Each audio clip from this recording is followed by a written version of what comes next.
As your new wife, I am allowing your mother to live in my old apartment, announced my daughter-in-law at the wedding reception. I smiled. I appreciate it, but I'm very happy living on my property. My son interrupted me immediately. Mom, I decided not to tell you before, but my in-laws and my sister-in-law are going to move in there. I looked around the room. Actually, they were nowhere to be seen. Then I said very loudly. That sentence hung in the air like glass about to shatter. All the guests turned their heads toward our table. The band stopped playing. The waiters stopped in their tracks, and my son Stephen, my only son, looked at me with a mixture of shame and defiance that I had never seen in his eyes before. My name is Linda. I am 67 years old, and that night I was wearing my burgundy suit that I kept for special occasions. I had ironed every pleat with care. I tied my hair back in an elegant bun. I even put on the pearl earrings that my late husband Arthur gave me for our 20th anniversary. I wanted to look dignified for my son's wedding. I wanted him to be proud of me. How wrong I was. Vanessa the bride was still standing by the head table with her glass of champagne raised high and that smile that I now recognize as pure calculation. She was wearing an ivory dress with beadwork that must have cost more than I earned in 6 months. Her family had organized everything. The event hall downtown, the Flowers brought in from out of state the banquet for 200 guests. And now I understood why. Because when you have total control of the stage, you can write any script. Linda said Vanessa with that sweet voice she used when she wanted to seem generous. I know that at your age it is difficult to maintain such a big house. That is why Stephen and I thought you would be more comfortable in something smaller, more manageable. At my age, as if my 67 years turned me into a decrepit old woman, incapable of opening a door. And since my parents and my sister Monica are going through a difficult time, she continued, we thought it would be perfect for them to help you with the expenses of your house while you settle into Stephen's apartment. It is a solution that benefits everyone, do you not think? The table where my neighbors, Mrs. Higgins and Mr. Higgins, were seated fell into an awkward silence. I saw them exchanging glances. Some guests were already murmuring. Others pretended to check their phones. Stephen did not even look at me. He had his eyes glued to his plate like when he was a child and knew he had done something wrong. I took a deep breath. It smelled of orange blossoms and expensive perfume. It smelled of betrayal wrapped in gift paper. Vanessa. I finally said with a calmness that surprised even me, I appreciate your generosity, but there is something you should know. I stood up. All eyes were on me. That house that you so kindly want me to leave is not just mine. It is the result of 15 years of working 12 hours a day after becoming a widow. It is my husband's inheritance sold brick by brick to pay for my son's college tuition. It is every dollar I did not spend on myself to give Stephen a future. Vanessa blinked. Her smile trembled slightly. And most importantly, I continued feeling my voice getting firmer. The thing is, your parents and your sister, the ones who are supposedly going to move in to help me, where are they? Because I have been at this wedding for 3 hours, and I have not seen any of them. The silence was now absolute. Stephen stood up abruptly. His chair screeched against the wooden floor. Mom, please do not cause a scene, he whispered urgently. A scene I repeated. Son, you two just publicly announced that you are going to strip me of my home, and I am the one causing a scene. But the worst had not happened yet.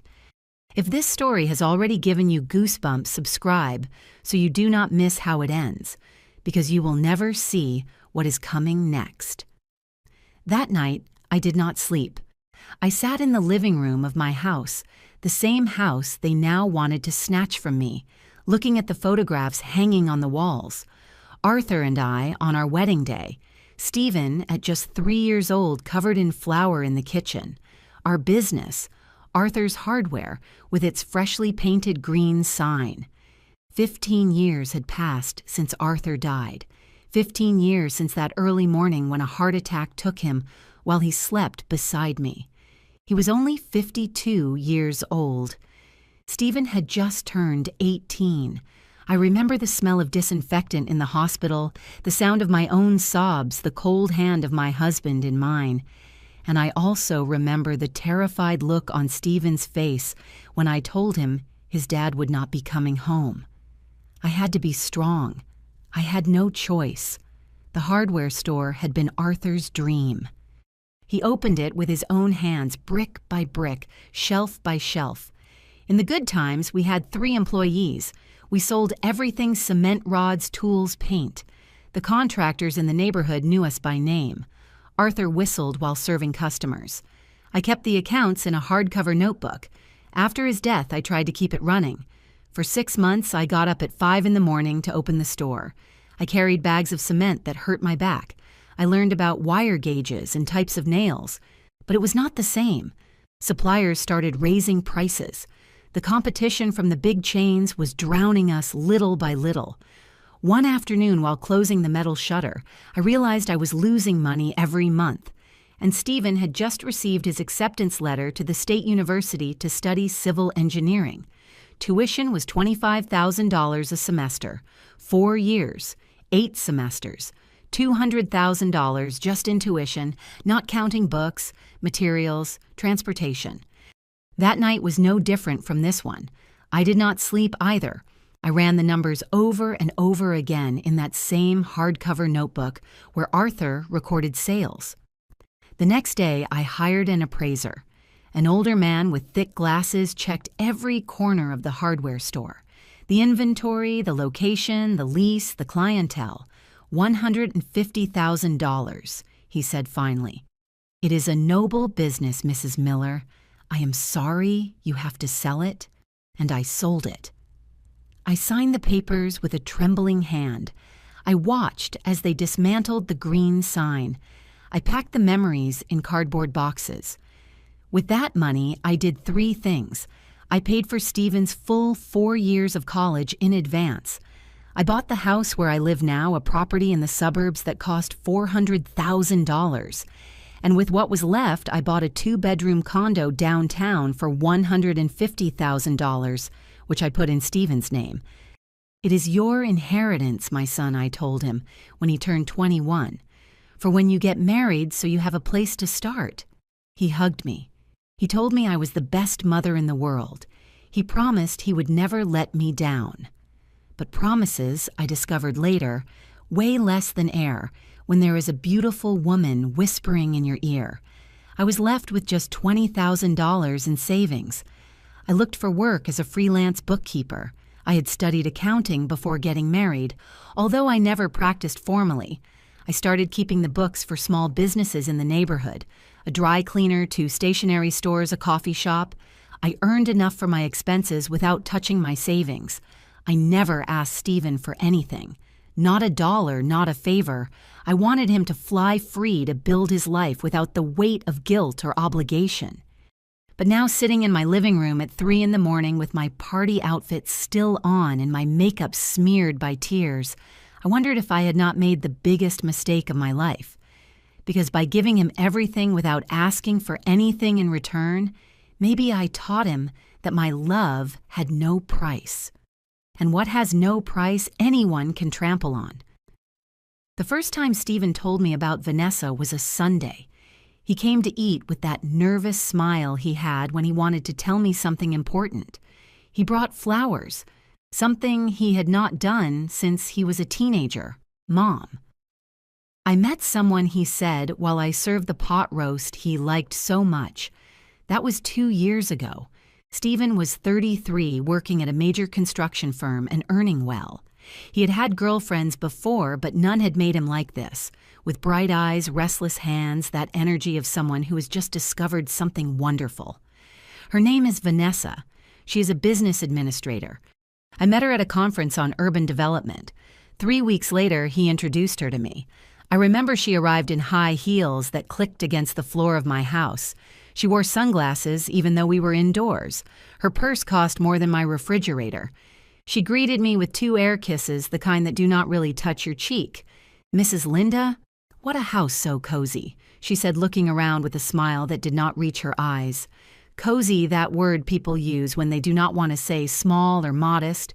During the meal, she spoke mainly about herself, about her work in the family business, about her trips to Miami and Vegas, about her dad, who had been an important businessman. All in the past tense, I noticed, but I did not give it importance then. "Stephen told me you were widowed very young," she said suddenly, looking at me with something that looked like pity. "It must have been very hard to raise a son alone." "It was," I replied, "but it was worth every sacrifice." Of course, although now you can rest right, Stephen is a grown man now. It sounded reasonable, even kind, but there was something in her tone that made me uncomfortable, as if she were measuring, calculating, planning. The visits became more frequent, and with each one, Vanessa dropped little comments like poisoned seeds planted with care. "This house is huge for one person. Do you not feel lonely sometimes? I have seen beautiful condos for people your age, Linda modern, with elevators, without so many stairs to take care of. Have you not thought about selling? With what this property is worth, you could live peacefully the rest of your life without worries." And the worst part, she always said it in front of Stephen, always with that sweet, worried voice, as if she really cared about my well-being. At first, my son interrupted her. "Vanessa, my mom is fine where she is." But little by little, he started staying silent, then nodding, then repeating the same phrases. One day, he came alone to visit me. It was a year ago, just 6 months after starting his relationship with Vanessa. "Mom, I have been thinking," he said nervously, stirring his coffee. "This house really is too big for you, and the maintenance must be expensive. The stairs, the garden. Stephen, I have been taking care of this house for 15 years.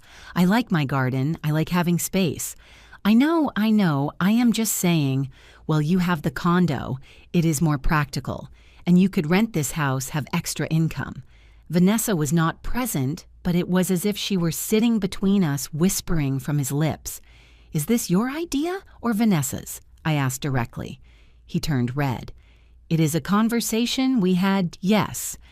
But it makes sense, Mom. Think about it." I did not mention the subject again, but I started to observe, to pay attention. I noticed how Vanessa touched Stephen's arm every time I said something. A gentle touch, almost imperceptible, but constant, like a reminder. I noticed how she diverted conversations when I talked about my plans, about the improvements I wanted to make to the house, about my bougainvillea garden. I noticed how she always found a way to mention how complicated my life was, how tired I must be, how lonely I lived. One afternoon while she was in the bathroom, I checked Stephen's phone, which he had left on the table. Yes, I did it, and I do not regret it. I saw messages from Vanessa. "Your mom is stubborn, but she is going to give in. Just keep insisting. That house is worth a fortune, babe. Think about our future. My parents really need a place. And your mom has options." I closed the phone with trembling hands, but I said nothing, because I knew that if I confronted Stephen, he would defend Vanessa, because that is how these manipulations work. They slowly isolate you from those who could open your eyes. So I waited, I observed, and I prepared for the blow I knew would come. Only I never imagined it would be at his own wedding in front of 200 people, where they would finally show their true intentions. After that scene at the wedding, Stephen caught up with me in the parking lot. I was looking for my car keys with trembling hands, the car lights reflecting on the wet pavement. It had rained during the party, as if the sky were also crying for what it had just witnessed. "Mom, wait." His voice sounded desperate. I stopped. I did not turn around. "I need to explain." "Explain what, Stephen? That you decided my life without consulting me, that you humiliated me in front of all those people. It was not like that. Vanessa just wanted, she thought it would be easier if we announced it publicly so you would not feel pressured to say yes just for me." I turned around then. I looked him in the eyes, those eyes that looked so much like his father's. And did it work? Do I feel less pressured now that 200 people know you are going to kick me out of my house? He ran his hand through his hair, a gesture he had done since he was a child when he was nervous. Vanessa's parents' mom, they lost their house, they have debts. Richard had problems with his business, and that is why I have to pay. That is why I have to give up my home. It is not giving up. It is sharing. It is helping a family in need. I am 67 years old, Stephen. I worked all my life. I sold your father's business, his dreams, to give you a future, and now you ask me to hand over my present too. He remained silent. In the distance, I could hear the party music continuing inside. They did not come today because they are ashamed, he said finally. Stella, Richard, and Monica did not want to come because they knew this would be awkward. How convenient. I took a deep breath. When he spoke again, his voice was different, harder. Mom, you are going to have to understand that it is not just you anymore. Now I am part of a bigger family. Vanessa is my wife. Her problems are my problems, and I need you to. To what? To sacrifice myself once again, to make myself small so others can fit. He did not answer, and in that silence I understood that I had lost something more than a house. I had lost the son I raised. I got into my car and drove to my house crying all the way. The city streets shone with the recent rain. I passed the old location of the hardware store. It was now a convenience store. Not even a trace of the green sign remained. During the next 3 days, Stephen did not call me, but Vanessa did. Linda, I am very sorry how things turned out. Her voice sounded rehearsed. It was not my intention to make you uncomfortable. I just thought it would be easier if we all agreed from the beginning. No one asked me if I agreed. I know. That is why I am calling you. I want to explain the situation to you well. Can we meet? Maybe at a coffee shop. Just us two, quietly. I agreed. Not because I trusted her, but because I needed to understand exactly what I was dealing with. We met at a Starbucks uptown. She arrived late as always with huge sunglasses and that very expensive purse. My family is going through a very difficult time. She started after ordering a latte with almond milk. My dad, Richard, had an import business. He was successful, Linda. We had a house in the exclusive suburbs, 2 new cars. But 3 years ago, everything got complicated. There were problems with suppliers, accumulated debts. How much do they owe? I asked directly. She blinked, surprised by my frankness. It is not just about money. It is about dignity, about not letting my family sleep on the street. Where are they living now? In a rented apartment, small. My mom, Stella, had to look for work after years of being a housewife. My sister, Monica, got divorced recently and is with them. It is humiliating for everyone. She sipped her coffee. I saw her perfectly manicured nails, her watch that cost more than 3 months of my income. Your house has 4 bedrooms, she continued. More than enough space. They could help you with the maintenance, with the expenses, and you would be calmer in Stephen's condo. No stairs, no garden to take care of, no responsibilities. I like my responsibilities. Linda, her tone changed. It became colder. Be reasonable. Stephen is my husband now. This is not just your decision. The condo is also in his name. Technically, he already has a legal right over that property. There it was, the barely veiled threat.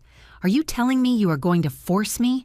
I am saying it would be much easier if you cooperated. For everyone. Especially for your relationship with your son. I left that coffee shop feeling a chill that had nothing to do with the air conditioning. That night, I hired a private investigator, a man recommended by Mr. Higgins, my neighbor.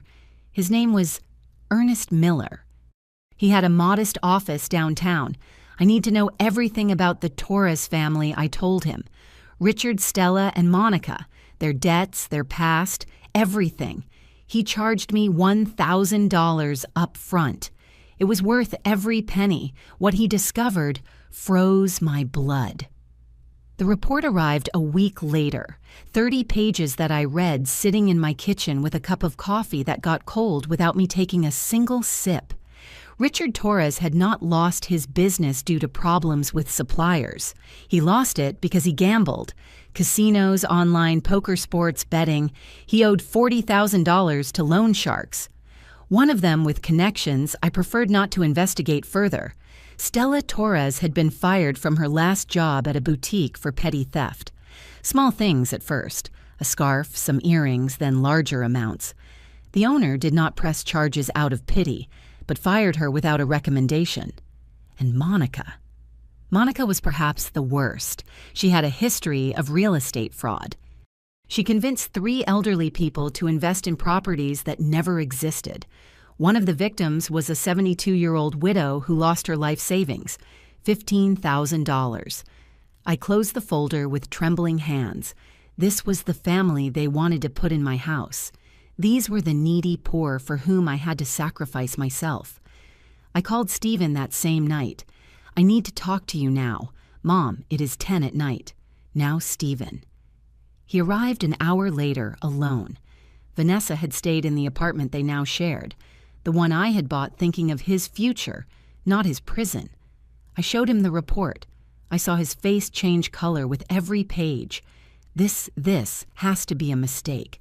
Ernest Miller is the best investigator in the area. Everything is documented. Invoices, complaints, testimonies. He slumped onto the sofa. The same sofa where I read him stories when he was a child. Vanessa did not know, are you sure, or did you just not want to know? He remained silent.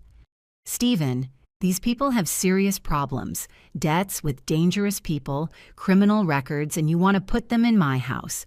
In the house I bought with the money from your father's business. They are my wife's family, and I am your mother. Does that mean nothing anymore? He stood up abruptly. I knew you would do this. Vanessa warned me that you would try to sabotage our marriage. I froze. Excuse me. You have always been controlling, Mom. You have never liked any of my girlfriends, and now that I finally found someone with whom I want to build a future, you do everything possible to ruin it. Stephen, no, let me finish. I am tired of feeling guilty. Yes, you made sacrifices. Yes, you paid for my college. But that does not give you the right to decide how I live my life. I am only showing you the truth, your truth. The truth according to Linda Miller, who always knows more, who is always right. His voice trembled with rage. Vanessa loves me. She chose me. And if you cannot accept that, then you are the problem. He left, slamming the door. The sound resonated throughout the empty house. For the next few days, the silence was absolute. Stephen did not answer my calls. My messages were left on read. But Vanessa did do something much worse than silence. She started posting on social media, stories on Instagram with messages like, when your mother-in-law prefers an empty house rather than helping her own family, posts on Facebook, reflection. How far does the selfishness go of a mother who has everything and does not want to share anything? She never mentioned my name, but our mutual acquaintances knew exactly who she was talking about. The comments were divided. Some defended her. How sad when old people become bitter. I also had a selfish mother-in-law. I understand you perfectly. Others defended me, but they were fewer, because Vanessa's narrative was simpler, easier to digest. Young and kind woman versus cruel mother-in-law who does not want to help. Mrs. Higgins, my neighbor of a lifetime, came over one afternoon with sweet bread. Do not pay attention to them, Linda. People talk because they do not know, but they did know, or at least some knew. I received calls from distant relatives' cousins I had not seen in years, all with the same message. Is it true that you do not want to help your daughter-in-law's family? At the market, the lady who sold me vegetables looked at me differently. At church, some women stopped greeting me. The worst part was when I went to the bank to do some paperwork. The teller recognized me. You are Stephen Miller's mom, right? I saw what your daughter-in-law posted. What a shame, ma'am. Children these days do not value what one does for them. It was not compassion I saw in her eyes. It was pity, and something worse, satisfaction, that morbid pleasure of seeing someone else sunk in trouble. One night, someone knocked on my door at 11. It was Stephen. He had suitcases. "Can I stay here tonight?" he asked with a small voice. "What happened?" We argued. "Vanessa. She says that if I do not convince you to move, it is because I love you more than her." I let him in. I made him chamomile tea. He sat at the kitchen table like when he was 20 and came to tell me his problems. "Mom, I am tired. Vanessa cries every day for her parents. She tells me I am a bad son because I do not support her. But you also make me feel guilty. I do not want you to feel guilty, son. I want you to use your head." And if he stopped as if the words were hard to say, "What if you leave the house to them just for a while, until their situation improves, a year, maybe 2? I looked directly at him. "Do you trust that they will leave after that time?" He did not answer because he knew the answer. He stayed that night. But in the morning, Vanessa arrived crying, begging him to come back, and he left. I was left alone in my house, that house that now felt too big, too silent. And for the first time in 15 years, since I buried Arthur, I cried, feeling that I had lost everything. But I did not know yet that the worst was still to come. 2 weeks passed without news from Stephen. 2 weeks in which I woke up every morning with a weight in my chest that did not let me breathe well. I stood in front of the bathroom mirror and saw a woman I no longer recognized. Puffy eyes, deeper wrinkles, hair grayer than I remembered. But pain, I discovered, can turn into something else when you let it settle. It can turn into clarity, into determination, into something cold and sharp as a knife. One morning I woke up different. I tied my hair back, put on my usual blouse, made coffee, and made a decision. I was not going to continue being the victim of this story. I called Ernest Miller again. "Mrs. Miller," his voice sounded surprised. "I did not expect to hear from you so soon. I need you to dig deeper, much deeper. I want to know everything about Vanessa, too. Her past, her previous relationships, her work, everything. Will that cost? I have savings, tell me how much." We agreed on another $1,500. Money that hurt to spend, but that I knew was an investment in my future. While Ernest worked, I did too. I started documenting everything, every text message, every social media post, every interaction. I bought a new notebook, one of those hardcover ones like the one Arthur used for the business. On the first page, I wrote, "The truth about the Torres family." I also hired a lawyer, not just any lawyer. Attorney Patricia Collins, a specialist in family and property law. She had a small office, but her reputation was impeccable. "Tell me everything she said when we sat in her office." I told her, from the wedding to Vanessa's veiled threats. I showed her the property documents for my house and the condo. She took off her glasses and looked at me with an expression I could not interpret. "Mrs. Linda, did you know that your house is not completely in your name?" I felt the floor move beneath my feet. "What do you mean it is not? When you bought this property 15 years ago, you signed a trust. Look here." She pointed to a clause in the documents that I did not even remember reading. "The house is in a family trust. You are the grantor and lifetime beneficiary." "Yes, but there are specific conditions." "What kind of conditions? If someone who is not a direct blood heir lives in the property without the express consent of the grantor, the property can revert to, let me see, a designated charitable foundation in Annex B." I leaned back in the chair. "I do not remember signing that. It is common. Many notaries include these clauses as additional protection. Was the notary who attended you a friend of your husband?" "Yes, Ernest Williams. He was a classmate of Arthur's in high school."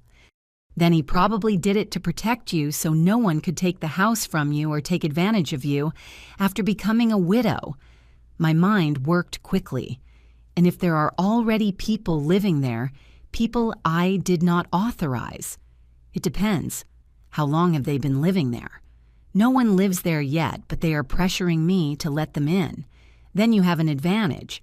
According to this clause, if you allow unauthorized people to live there for more than 90 continuous days, the trust activates automatically.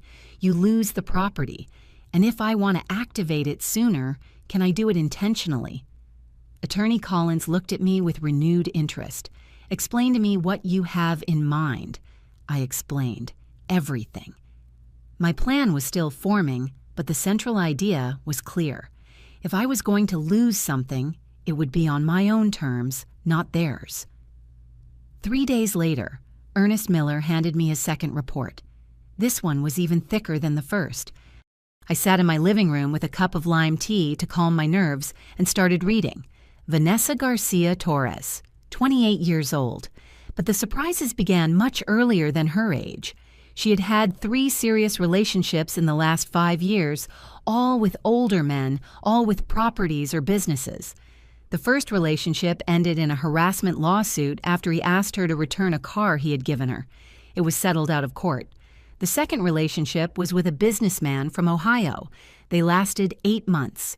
3 months after breaking up, the man lost his company. Under strange circumstances, documents signed that he did not remember signing accounts emptied. He could never prove that Vanessa was involved, but the investigator had found transfers in Stella Torres's name on suspicious dates.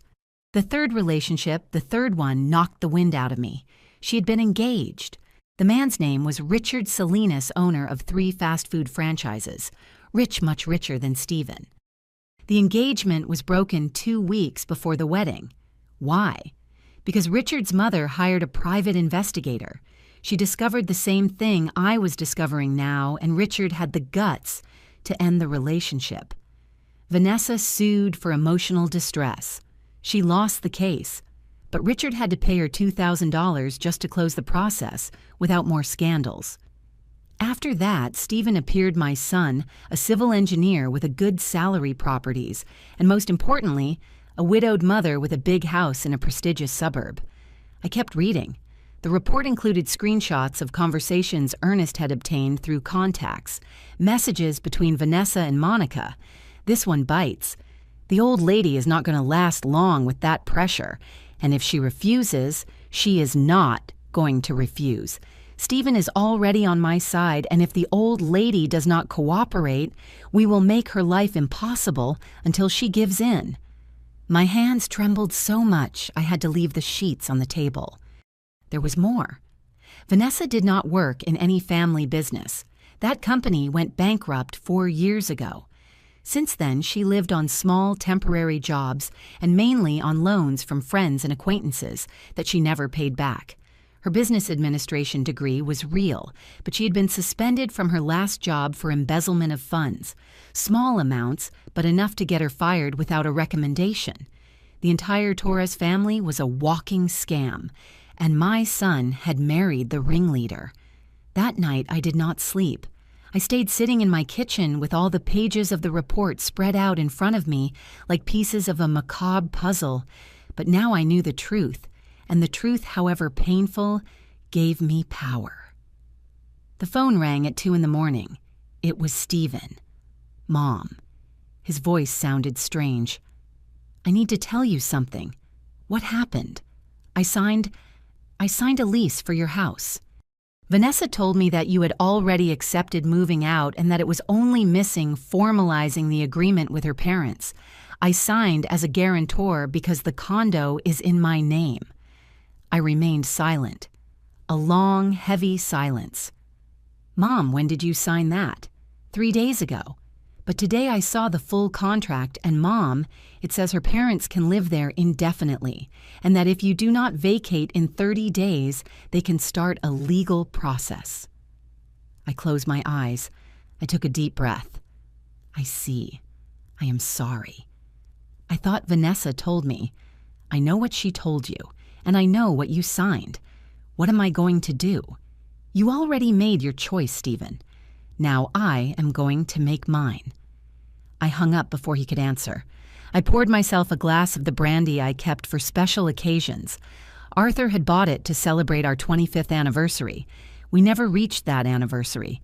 I drank slowly, feeling the liquid burn my throat. And then, with the clarity that only comes in the darkest moments, I knew exactly what I had to do.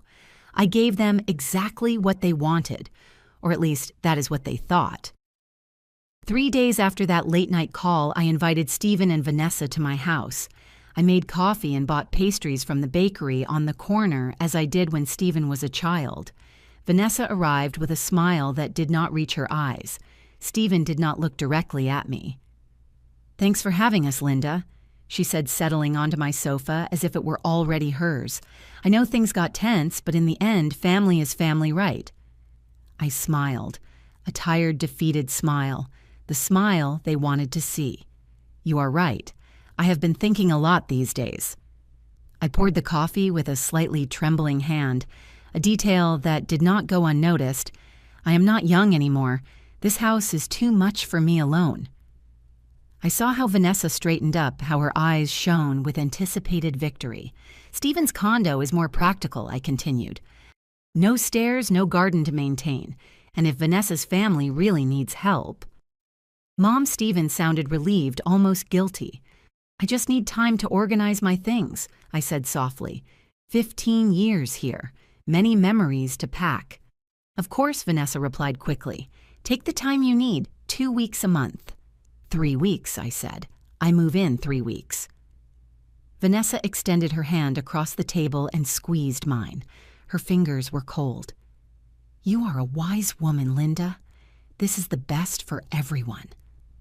When they left, I sat in my living room for hours looking at every corner the armchair where Arthur read the newspaper, the stain on the wall left by Stephen when he was 8 and played ball inside the house, the curtains I had chosen 10 years ago. But I did not cry. I had no more tears. The Torres family moved in 2 days later. They did not wait for the 3 weeks. They arrived with a moving truck on a Tuesday morning. I stood there watching as they unloaded furniture boxes, televisions. Richard Torres was a man of about 60, with a belly with that air of someone who once had money and never got over losing it. Stella was thin, nervous, with her hands always busy with something.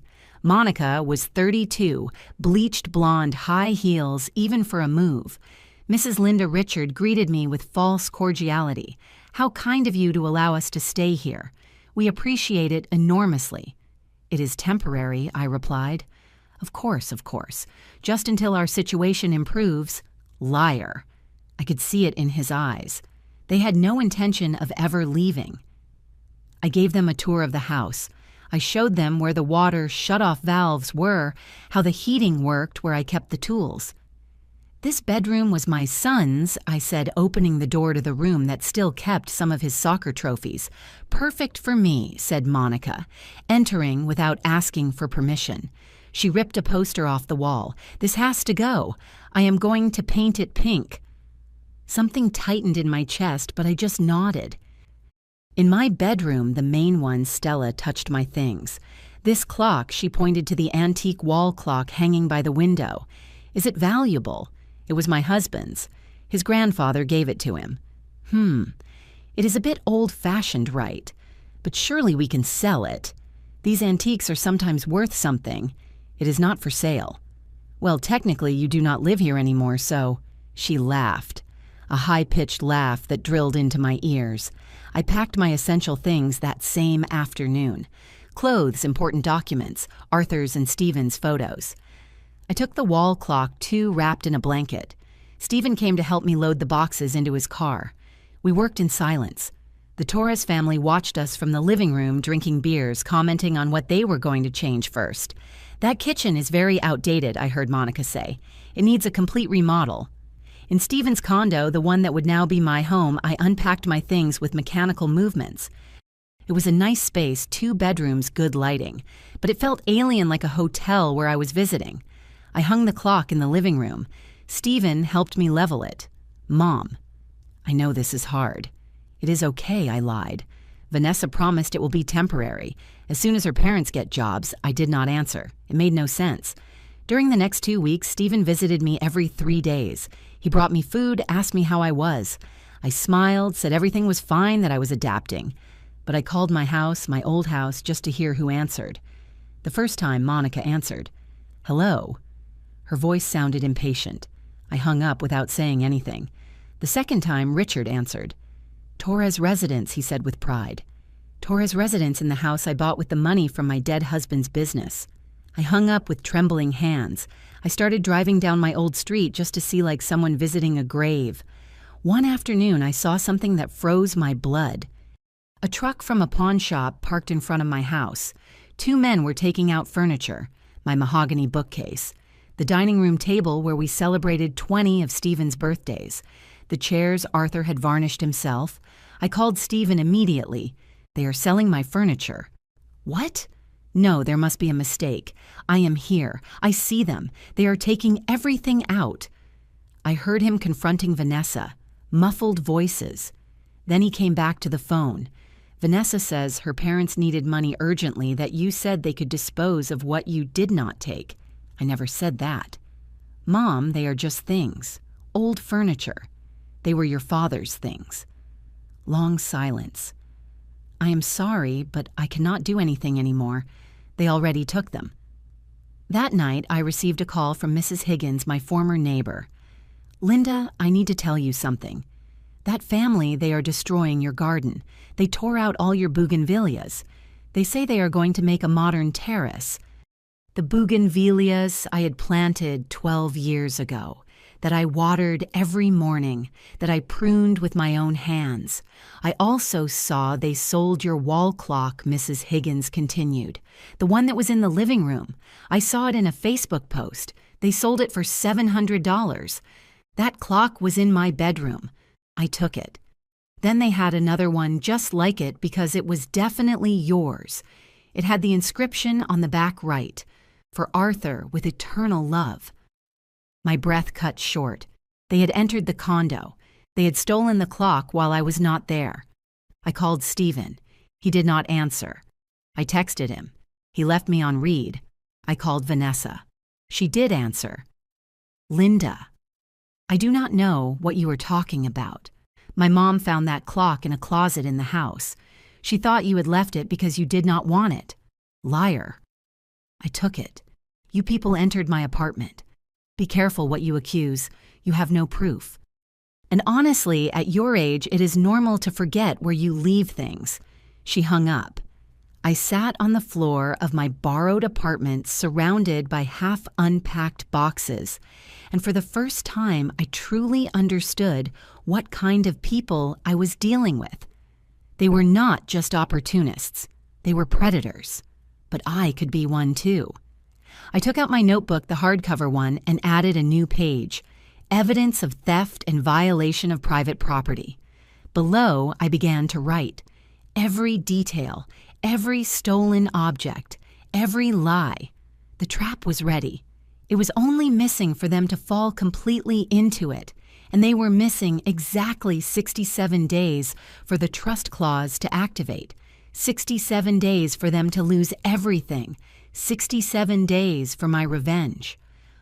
On day 75, after the Torres family moved into my house, I called Attorney Collins. It is time, I said simply. Are you sure? Once we start this, there is no turning back. Completely sure. We met at her office that same afternoon. I brought my notebook, all the evidence I had collected, the photographs. Mrs. Higgins had sent me screenshots of the posts where they sold my belongings. It has been more than 90 days, explained the attorney, reviewing her notes. According to the trust clause, by allowing unauthorized people to live on the property for more than 90 consecutive days, you have violated the terms of the contract. But I did not authorize them. They imposed themselves. Legally, by moving out and giving them the keys, it is considered implicit authorization. However, she looked at me over her glasses. There is an additional clause that you probably never read completely. She opened the trust document to a page marked with yellow flags. It says here, in case of violation of the terms by coercion or verifiable fraud toward the grantor may request the immediate activation of the trust with transfer of the property to the designated charitable foundation, retaining the right of lifetime residence if desired. I do not understand. It means that if you can prove they forced you to leave your house through deceit or manipulation, you can activate the trust intentionally. The property passes to the foundation. The Torres family has no right over it, and you can choose if you want to continue living there as a lifetime beneficiary. I felt something expand in my chest. Hope. Power. And can I prove it? With what you showed me today, yes, the lease your son signed without your consent, the threatening text messages, the unauthorized sales of your personal property, the theft of the clock, all this constitutes coercion and fraud. How long will it take? If we file today, and considering we have solid documentation, we could have a resolution in 3 weeks, maybe 4. Do it. That night, I said nothing to Stephen, not even when he came with Chinese food and asked me how I was. I ate my chow mein in silence, nodded at the appropriate moments, let him talk about his work. Vanessa is very happy, he commented. She says her parents finally feel at peace, that your house gave them stability. That is great, I replied with a soft smile. See, Mom. In the end, everything turned out well. You just needed to adapt to change. I wanted to scream at him. I wanted to show him all the photos, all the proof of what his precious wife and her family were doing. But I held back. Silence is also a weapon, and I was learning to use it. A week later, I received the official notification. Attorney Collins had filed the lawsuit. The family court had accepted the case, urgently given the evidence of fraud and manipulation toward an elderly woman. Now comes the interesting part, she told me on the phone. They are going to notify all parties involved, your son, your daughter-in-law, and the current residents of the property. They have 5 business days to respond. And then there is a hearing, and that is where you are going to have to be very strong, Linda. They are going to try to paint you as the villain, as the selfish mother who regretted helping. Let them try. The notification arrived on a Tuesday. Stephen appeared at my apartment at 8 at night. He did not knock. He had a key. He entered like a hurricane. "What is this?" he shouted, waving the papers. "A lawsuit. Are you suing us?" I remained seated on the sofa with my knitting in my hands. I had started knitting a scarf, something to keep my hands busy. I am not suing you. I am exercising my right over my property. It is the same thing. Mom, how could you? Vanessa's family is going to be on the street, like I was left from my own house. You chose to move. I put the knitting aside. I looked directly at him. I chose. Stephen, you signed a contract behind my back. They pressured me publicly at your wedding. They sold your father's furniture. They stole the clock your dad loved. They destroyed my garden. Is that choosing? He ran his hands through his hair, a gesture that now reminded me more of his father-in-law than Arthur. They were mistakes, misunderstandings. But this is cruel, Mom. Vanessa is destroyed. She cries every day. How convenient. What happened to you? You are not the woman who raised me. The mom I knew would never be so vengeful. I stood up. I had to look up to look him in the eye, but my voice did not tremble. The mom you knew died the day you chose a woman you barely knew over the woman who sacrificed everything for you. The mom you knew stayed buried under 15 years of sacrifice that you trampled on in 3 months of marriage. Mom.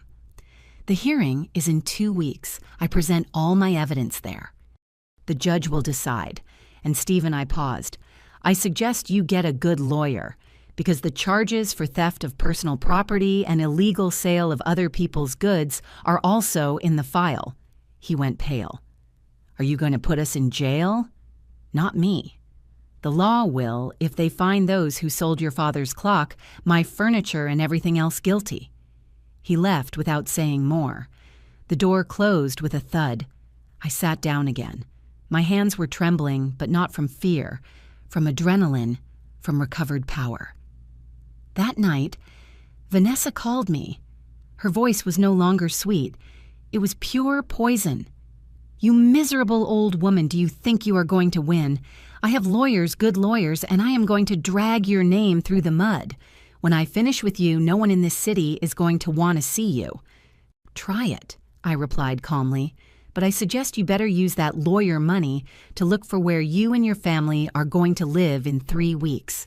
Stephen is going to choose me. You know that, right? He is going to abandon you. You are going to die alone, bitter with no one. Maybe, but I am going to die in my house. Or at least, knowing I did the right thing. I hung up. The next 2 weeks were hell. Vanessa carried out her threat. She posted on all her social media. She painted me as the mother-in-law from hell, a cruel woman who was evicting a vulnerable family. I received hate messages, anonymous calls. Someone scratched my car with the words, "selfish old woman." But I also received other calls. From Monica's previous victims, from Vanessa's ex-fiancé Richard, who offered to testify on my behalf, from neighbors who had seen how the Torres family destroyed my property. Attorney Collins organized everything meticulously, every piece of evidence, every testimony, every document. "We are going to win," she told me the night before the hearing, "but prepare yourself, tomorrow is going to be difficult. I am ready," and I was. After 75 days of feeling trampled, humiliated, invisible, I was finally ready to roar. The day of the hearing, I woke up before dawn. I put on my gray suit, the same one I used when I handled important accounting. I combed my hair carefully. I painted my lips a discreet red. I wanted to look like what I was, a 67-year-old woman who knew exactly what she was worth. Attorney Collins picked me up at 7:30. Nervous, she asked as she drove to the courthouse. "Calm," I replied. And it was true. I had been through too much to be afraid now. The courtroom was smaller than I imagined. Beige walls, dark wood desks, the national seal hanging behind the judge's bench. It smelled of old paper and disinfectant. The Torres family was already there. Richard in a suit that was tight on his belly. Stella in a black dress as if she were going to a funeral. Monica with heels too high and makeup too heavy. And Vanessa. Vanessa wore a simple cream dress, no jewelry, with her hair tied back in a ponytail.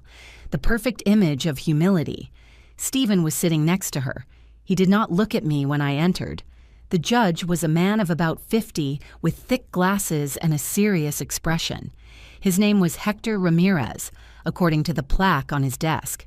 "Good morning," he said when we were all seated.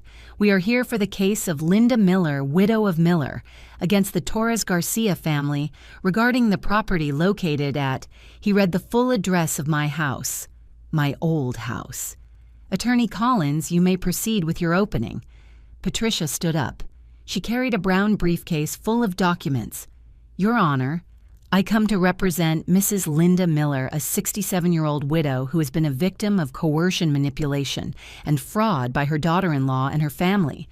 She began to present the evidence, one by one, methodically. The lease Stephen signed without my consent. The screenshots of the posts where they sold my furniture. The testimonies from Mrs. Higgins about the destruction of my garden. The photographs of Arthur's clock being sold online. The Torres lawyer, a young man with too much gel in his hair, tried to object constantly. "Your Honor, Mrs. Miller voluntarily left the property. She signed documents handing over keys. I did not sign any document," I interrupted. The judge looked at me. "Mrs. Miller, please wait your turn to testify." "Sorry, Your Honor," Patricia continued. She presented the messages between Vanessa and Monica that the investigator had obtained. The ones where they called me old and planned to pressure me until I gave in. I saw Vanessa turn pale. "Your Honor," said her lawyer, "those private messages were obtained illegally. They were obtained by a licensed private investigator," Patricia replied. "Completely legal under the law when there is a founded suspicion of fraud." The judge took notes without expression. Then it was the Torres family's turn to defend themselves. Their lawyer called Vanessa to the stand first. "Ms. Torres, Mrs. Miller," she corrected with a soft voice. "Sorry, Mrs. Miller, can you explain to the judge how you came to live on your mother-in-law's property?" Vanessa wiped away a non-existent tear. "My family was going through a very difficult time, Your Honor. My father lost his business. We were about to be on the street. When Stephen and I got married, his mom, Linda, told us she would help us, that we could use her house while she moved to a smaller place." She offered voluntarily. "Yes, she said it was her wedding gift to us." "Lie, blatant lie. And the furniture you sold." Linda told us to take what we wanted, that she did not need them anymore. She even gave us permission to make modifications to the house. And the clock. That clock was in a closet. We thought she had forgotten it. My mom sold it to buy food. We did not know it was important. Every word was like a stab, but I kept still, serene. The judge looked directly at her. Do you have proof that Mrs. Miller authorized these actions? Vanessa hesitated. It was verbal. Everything was verbal, I understand. Then they called Stephen. My son took the stand, avoiding my gaze. Mr. Miller, said the Torres lawyer. Was your mother in agreement with the arrangement? Stephen shifted uncomfortably in his seat. She was reluctant at first, but eventually she understood it was for the best. Would you say she was forced? No, I do not think so. You do not think so, or she was not forced. The judge's voice was sharp. There was pressure, yes, but pressure from whom? Stephen looked at Vanessa. She held his gaze with pleading eyes. From the circumstances. Vanessa's family needed help and, answer the question, Mr. Miller, was your mother pressured or not? The silence stretched heavy, dense. Yes, he said finally in a low voice. Yes, she was pressured. I heard Vanessa's stifled gasp. The judge took note. Then it was my turn. I went up to the stand with a firm step. I put my hand on the Bible and swore to tell the truth, and I told it, all of it. No embellishments, no drama, just the facts. I told them about the announcement at the wedding, about the pressure messages, about the contract signed behind my back, about seeing my dead husband's memories being sold, about the uprooted bougainvilleas, about the stolen clock. Why did you not defend yourself sooner, Mrs. Miller, the judge asked. Because I was afraid of losing my son. I thought if I gave in, if I made myself small, he would come back to me. But I was wrong. When you give in to vultures, they do not leave you alone. They just go for more meat. Vanessa stood up. That is a lie. She is the manipulator here. She always has been. Order. The judge banged his gavel. Mrs. Miller, sit down or you will be removed from the courtroom. Patricia asked to speak. Your Honor, I would like to introduce an additional witness, Mr. Richard Salinas. Richard entered the room. Vanessa's ex-fiancé, a man of about 40, well-dressed, sure of himself. He testified for 20 minutes. He told how Vanessa had manipulated him, how she tried to keep properties in her name, how her family had tried to isolate him from his mother. The same pattern, he said, looking directly at Vanessa. Finds a man with resources, approaches him playing the victim, manipulates to obtain properties, and when she cannot get any more, she looks for the next one. Vanessa was crying now, real tears, desperate. The judge reviewed all the documents for what seemed like an eternity. I have seen enough, he said finally.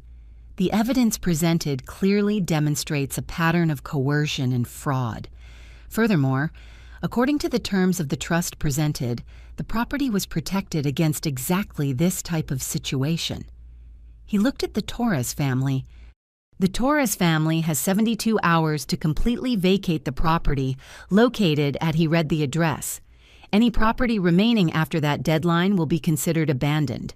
Additionally, an investigation will be ordered for charges of illegal sale of someone else's property. No, screamed Stella. We have nowhere to go. You should have thought of that before destroying Mrs. Miller's heritage. Then he looked at me. Mrs. Miller, according to the terms of the trust, you have two options. Recover lifetime residence in the property or proceed with the transfer to the designated charitable foundation, which I see here as Foundation Widows in Hope. I took a deep breath. I choose the transfer to the foundation, Your Honor, on the condition that that house be used to temporarily house widows who have lost their homes due to unfair circumstances. Women like I almost was. The judge nodded with something that looked like approval. So it shall be done. This hearing is adjourned. When we left the room, Stephen caught up with me in the hallway. Mom, I did not know that Vanessa. Yes, you knew. You just did not want to see. Can you forgive me?" I looked at him. My son. The child I carried in my arms.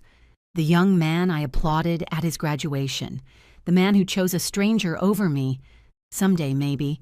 But not today, Stephen. Today I need to heal. I walked away without looking back. Vanessa was leaning against the wall, sobbing. Richard was shouting obscenities. Stella was crying. Monica was already on the phone, probably looking for where to hide from the charges that would come. But I walked down that hallway with my head held high, because for the first time in months, I breathed freely. 72 hours later, I returned to my house. Attorney Collins accompanied me along with a court officer and 2 witnesses. The Torres family had already taken their things. They left the house like a battlefield. Scratched walls, dirty floors, trash accumulated in the corners. They even tore down the curtains. The garden was a wasteland of overturned earth where my bougainvilleas used to grow. I walked through every room feeling a mixture of sadness and liberation. In the kitchen, someone had burned the linoleum floor. In my old bedroom, they had painted the walls a shocking pink. The master bathroom had a broken mirror, but it was still my house. "I am sorry, Mrs. Miller," said the officer. "Some people respect nothing." "It does not matter," I replied. "Walls can be painted, floors can be repaired. Stolen dignity is harder to recover, and I already recovered mine." I spent the next few days cleaning. Mrs. Higgins came to help me. Mr. Higgins brought tools to fix what could be fixed. Other neighbors, those who had always supported me, arrived with brooms, buckets, paint. "This is incredible," Linda said, Mrs. Higgins, while we scrubbed the kitchen floor. "What you did defending your house like that." I had no choice. Either I defended myself or I sank. "And your son? Have you heard from him?" I shook my head. "Nothing since the hearing. He will come back. Children always come back when their eyes are opened. I was not sure I wanted him back. Not yet." A week later, I received a call from the Foundation Widows in Hope. The director, a woman named Grace, wanted to meet with me. We met at a cafe downtown. "Mrs. Miller," she began with a warm smile. "First of all, let me tell you that what you did is extraordinary. That house can house up to 6 women at the same time. With the proper repairs, it will be a shelter for those who need it most. And me, I asked. The judge said I had lifetime residence if I wanted it. Yes, you could live there as an administrator, help coordinate the shelter. Or if you prefer, we can designate someone else and you would just visit whenever you wanted." I thought about it. I thought about living surrounded by women who had lost everything like I almost lost. About turning my pain into purpose. "I want to participate," I said. "Not as a full-time administrator, I am too old for that. But I want to help tell my story to the women who arrive, let them know that you can survive betrayal, that you can recover dignity." Grace extended her hand. I shook it. 2 weeks later, the house was transformed. We had painted all the walls light colors. We bought simple but dignified furniture. We replanted the garden with new bougainvilleas and also with roses, jasmine, and a small herb garden. The first resident arrived on a Tuesday. Her name was Rose. She was 58 years old. Her son had kicked her out of her house so his girlfriend could move in. The story sounded terribly familiar to me. "You are not alone," I told her as I showed her her room. "Here you are going to heal, and then you are going to fly." She cried in my arms, and I cried with her, because now I understood that my pain had not been in vain. A month after the hearing, Stephen appeared at the door. He no longer looked like the confident and proud man who had chosen Vanessa over me. He had deep circles under his eyes. He had lost weight. His clothes were wrinkled. Mom. I stood at the door without inviting him in. "I got divorced," he said without preamble. "Vanessa, it was all true, everything you said. I found her trying to get me to sign documents to sell the condo. My condo, the one you bought. I am sorry," I said, and I meant it. No, I am sorry. I took too long to see what was always in front of me. I let myself be blinded by I do not even know why. by the idea of love, I suppose, by not wanting to be alone. The fear of loneliness makes us accept toxic company. Will you be able to forgive me someday? I looked at him. My son. The product of my love with Arthur. The child I carried, fed, educated with everything I had. Forgiveness is not asked for Stephen. It is earned. With time, with actions, with real change. What do I have to do? First, be honest with yourself about why you betrayed me. It was not just Vanessa. There was something in you that chose to believe her instead of trusting me. He nodded with moist eyes. Second, rebuild your life with integrity. Not to impress me, but because that is what your father would have wanted. And third, understand that our relationship changed. I am no longer the mother who sacrifices in silence, and you can no longer be the son who takes that sacrifice for granted. I understand. Good. I paused. There is a room available here. Not for you, but you could come once a week to help with maintenance with the garden, meet the women who are recovering, learn from their stories. Are you giving me a chance? I am giving you the chance to become the man your father would have been proud to know. He came the next Saturday, and the next, and the next. I saw him change slowly. I saw how he listened to Rose's stories, Mariana, who arrived later, Claudia and Anna. Abandoned, betrayed, stripped women. Women who were rebuilding their lives, brick by brick. One afternoon while we were working together planting new bougainvilleas, he said, "Thank you, Mom." Why? For not giving up on me, for showing me that true love has limits. That respect is more important than pleasing. I did not answer. I just kept planting. But inside, something healed a little more. 6 months passed. The house housed 5 women, all working, recovering, planning their futures. I lived in a small apartment nearby, but spent most of my days at the house, helping, advising, simply being present. Mr. Higgins died in March. Mrs. Higgins asked me to speak at his funeral. He always admired you, she told me. He said you were the bravest woman he knew. At the funeral, surrounded by people I had known all my life, I spoke about Mr. Higgins, but also about courage, about the difference between the courage that shouts and the courage that stands firm in silence until the exact moment to act. Stephen was there. Since the hearing, he had become someone different, more humble, more aware. He worked hard to rebuild his life. He had sold the condo and bought a smaller one. He donated half the money to the foundation. "It is the least I can do," he said when I asked him why. "You are not doing it for me," I reminded him. "You are doing it because it is the right thing." I never heard from Vanessa again. Someone told me she moved to another city, that she had found another man with money, that the pattern continued.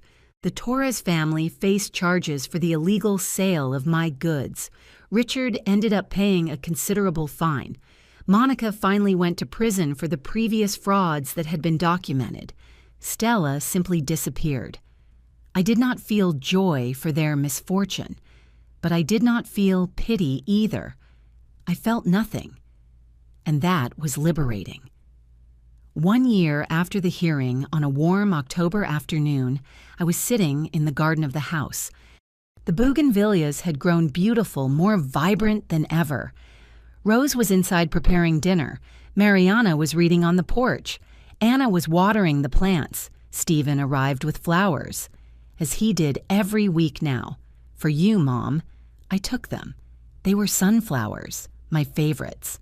"How are you?" he asked, sitting next to me. "Fine, really fine."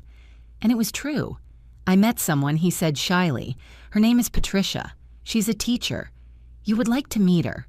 Did you tell her your story already? All of it, including the ugly parts, including what I did to my mother. And what did she say? That we all deserve a second chance.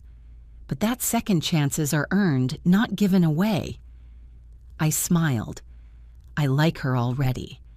That night after Stephen left, I sat in the garden until it got dark. I watched the stars appearing one by one in the sky. I thought about Arthur, about how he would have handled all this, probably with more grace than me. But I also thought he would be proud. Not of the revenge, but of the recovered dignity. Because this was never about punishing. It was about not allowing them to erase me. Rose came out with 2 cups of tea. "I thought you would like some company, Mrs. Linda." "Thank you, dear." She sat next to me in silence. After a while, she said, "My son called today." "Yes. He wants to talk. He says his girlfriend left him when she realized I had no money to give him." "And what did you tell him?" "That I would see him, but on my terms. That if he wants a relationship with me, he has to earn it." I squeezed her hand. "Well done. I learned from the best." We drank our tea in silence while the night settled completely, and in that silence I understood something fundamental. True wealth was never in the house, nor in the furniture, nor in the properties. True wealth was in knowing when to fight, when to yield, and when to simply walk with your head held high, knowing you did the right thing. It was in not allowing them to turn you into a victim of your own kindness. It was in understanding that love without respect is just manipulation in disguise. And it was in knowing that it is never too late to defend what belongs to you, not out of greed, but out of dignity. I looked toward the house, the lights on in every window, women who had hit rock bottom and were now rising, women who, like me, had learned that giving up is not the only option. And I smiled. Because this house, with its history of pain, transformed into a shelter, was my best revenge against those who thought they could break me. They did not break me, they strengthened me. And that was a victory much sweeter than anything else I could have imagined. Final reflection. Sometimes life puts us in situations where we have to choose between being kind or being strong. I learned that the most powerful women are those who know how to be both, but never at the cost of their own dignity.